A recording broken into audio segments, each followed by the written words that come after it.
Is there ever a temptation to overly sexualize yourself? No, but I can totally, for me, there's not. Genuinely, there's not. But I can see the appeal of why there is for women. Your likes have gone to like, your likes have plummeted, whatever, shadow banned, whatever you want to call it. So you're like, okay, whatever. I'll put on a swimsuit, turn around and take a picture by the pool. You know, I could see the appeal. Bang. The algorithm's back up, bro. Like the likes are back to normal. But like, I genuinely think for women, the second you start posting pictures of, you know, your ass mostly, you know, or like a huge cleavage pics, whatever it is on Instagram, pictures of you in a, you know, nice covering dress will never perform as well as they did when you're posting your ass or tits. So I did a podcast probably about 3 years ago with a female adult actress in the UK. And I was asking her about the typical career progression of girls that go into this industry. And she'd been in it for like a decade. She's like she'd won awards. There's awards for that? Apparently. I don't know what for. I don't know what for. I didn't see. I didn't watch either the awards or the content that was submitted. I think it was like a Sundance Film Festival. It must have been. Anyway, so I was asking her and she basically said that there's a hierarchy of intensity to different kinds of porn scenes. So I think it was like solo, girl on girl, guy on girl, like all the way down to like anal, DP, like it descends deep.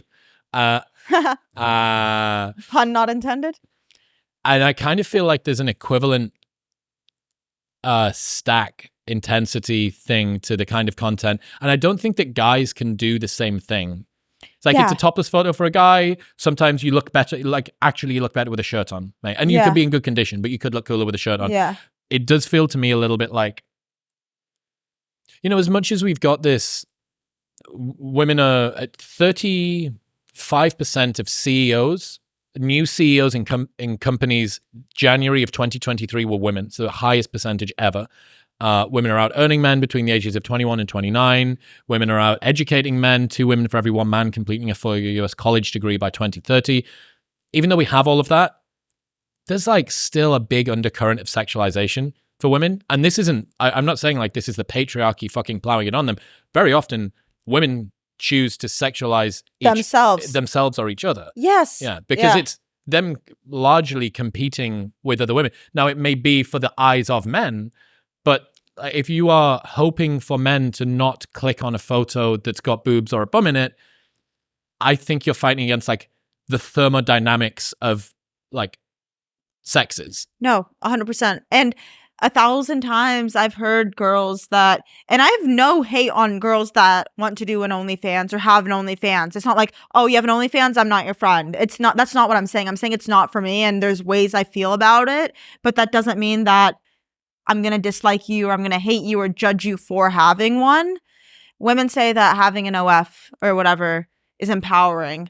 And I think for me, it's just hard to grasp how that can be empowering when you're chatting with men all day or having your management chat with men all day. Vietnamese virtual assistant chat surprise, with men all day. guys. If you're subscribed to an OF and you think it's her texting you. It's her fat manager. Yeah, it's not her. Yeah. I don't know. I really think it'll be interesting to reflect on this period of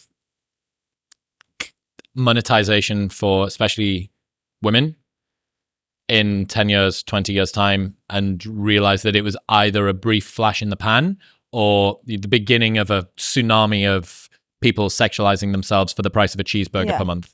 I hope it's not anything that has longevity to it, but I could understand how it's appealing for a girl that has just turned 18, okay? Fully not developed in her brain, thinks, oh my God, I can make 5 figures a month. I have 20, 30K on Instagram. I can make 5 figures a month. I don't have to go to college. I don't have to be in loan for years. I don't have to go find an actual job. I can post bikini pics and make equivalent to a teacher or a doctor. I could understand how that's appealing. You know what's interesting as well? I think I've heard you talk about this before, that it kind of doesn't really matter what you post on OnlyFans either, because they've tried to do like comedy on there. I think Whitney Cummings did a roast. Bert Kreischer's has done some OnlyFans exclusive content. There's a number of girls that I know who justify their MO is, I post this stuff for free on Instagram anyway. Oh, yeah. Therefore, if I just post a higher frequency of the same level of nudity on OnlyFans, that's basically my morals from Instagram. It's already been there. Yeah. There is nothing different. But the problem, it's a branding problem. I think they say that to like, help themselves feel like better about it, maybe. Because it's for me, I can only speak from my end, but it's the idea of a paywall platform, getting people's money to show whatever it is that, like, for me just wouldn't click. But I wouldn't, even if I was posting only gym content and leggings and a t-shirt. Yeah. Just the idea of, it's an interesting one. Or chatting with someone. There's been other things. It's the intimacy as well, I think, that's a part of it. Yeah. But so, how vaping is like every person is taking nicotine in some form or another. I was having a conversation the other day about how vaping has probably, or the retreat of cigarettes and the ascendancy of vaping has probably been a net negative for health, because vaping is way more enjoyable than smoking ever was. Yeah. It tastes better. It's cooler. There's no smell. No one could know. Exactly. All of this. And it doesn't, smoking, that wasn't so good. I think if you start to educate yourself about health and fitness, lots of people are pushing back against vaping too, but I don't think that's really broken into the mainstream just yet. So a lot of people do it.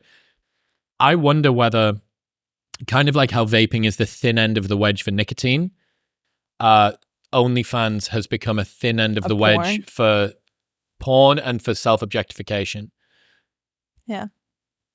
I don't know. I agree with you that I struggle to see how, I don't know. It's a tight line about the I'm liberating myself and this is empowering, because you are taking men's money, but is the price of your nudity like a double Whopper from McDonald's? And then if it's Black Friday, it's 6 chicken nuggets. Yeah.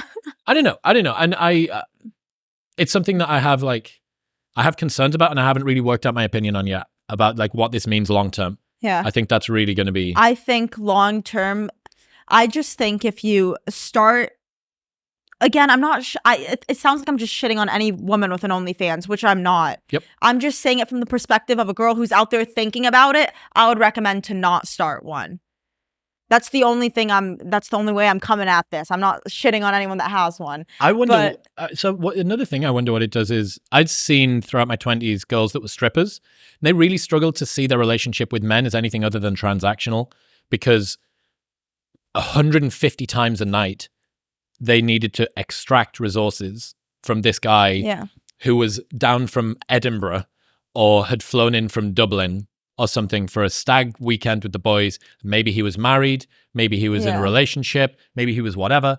And they saw this relationship with men as adversarial, as transactional, as short-lived. And I saw a struggle in their personal lives to rip themselves out of that. And then if you think, okay, and that's not even protracted or that intimate, if you don't have the Vietnamese manager that's messaging all of the people that you're with, and it's actually you that's doing the simp admin. Probably fucks with you mentally so much. How are you able to determine the line between genuine emotional connection and like performative emotional connection? Do you know what I mean? Yeah, for sure. Yeah. I think not just your relationship with men, but like longevity, especially because it's something like, it's not the same as like maybe a dancer or whatever. This is all online. Like, I feel like it's something you could never live down. And if you're already an influencer, what people are gonna address you as, like, oh, the OnlyFans girl. It's the stigma that comes with it. Title. What's happening with Fansly? Is Fansly just OnlyFans? Fansly. Have you heard of that? I haven't. Okay, so this is like the Twitch streamer equivalent, I think. I wonder if it can't, there's no way that Twitch would give it partner access or integration or whatever, but Fansly is something else, and I'm seeing a different cohort of people. It's mostly Twitch streamers that are doing that. And I feel like it's the same. It's like private messages and blah, blah, blah. But yeah, I don't know. Have you seen the new thing, like AI?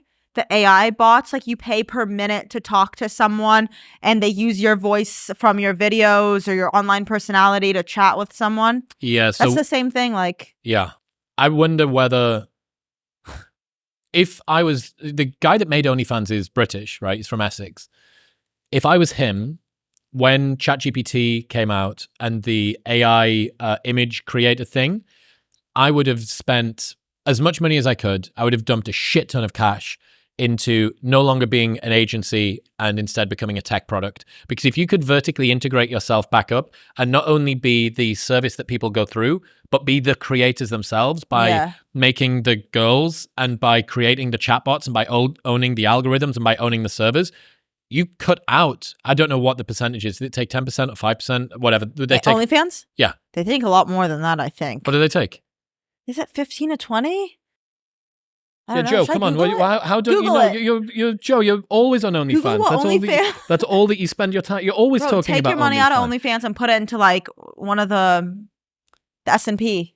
You want to put it in the S&P? I don't know. I'm not very educated with stocks. I wish I was more educated, but whatever. Tesla. Right. Put in Tesla. Cool. Elon Musk, you getting my money. In other news, this episode is brought to you by Cozy Earth. We sleep 1/3 of our lives. Do not spend 33% of your life in anything other than unbeatably comfortable sheets. Getting a good night's sleep is the ultimate game changer, and the sheets that you have are a massive determinant of just how comfortable you feel. Cozy Earth has the most premium bedding and loungewear that I've ever found. They're made from super soft viscose from highly sustainable bamboo, temperature regulating so you will sleep comfortably all year round, and an enhanced weave quality that won't pill. So it's higher quality, will last longer, and you will have a more comfortable night's sleep and wake up feeling more rested and revitalized. Plus, there is a 10-year warranty on all of their products. That's how confident they are that they're going to last. But don't just take my word for it. Oprah has chosen Cozy Earth as one of her favorite things for 5 years in a row now. You can get an exclusive 35% discount site-wide on everything by going to cozyearth.com/modernwisdom and using the code modernwisdom35 at checkout. cozyearth.com/modernwisdom and modernwisdom